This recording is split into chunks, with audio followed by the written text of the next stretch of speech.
ठरी मीरवा में 1 महीने खां बरसाती पाणी निकाल न थियण जी सूरत में सिविल सोसाइटी जे माण्हुनि ऐं शहरनि इंतज़ामिया ख़िलाफ़ फाज़िल राहू ठरी मीरवा में एहतिजाजी मुज़ाहिरो कयो। उन मौक़े ते शहरियुनि डॉक्टर मोहम्मद ख़ान शर, डॉक्टर मोहम्मद मतल जोगी, हज़ारे मलई ॿियनि एहतिजाज कंदे चयो त 1 महीनो पहिरियां बरसातनि ठरी मीरवा तालुक़े में तबाही मचाए छॾी, जंहिं जे नतीजे में ग़रीबनि जा अछा ढही पट थी विया आहिनि।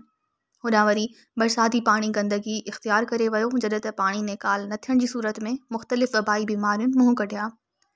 ठरी मीरवा तालुक़े में school, court, NADRA, police station ऐं शहर पाणी हेठि अची वियो, मगर इंतज़ामिया हिन महिल ताईं पाणी निकाल करण में मुकमल तौर ते नाकाम आहे।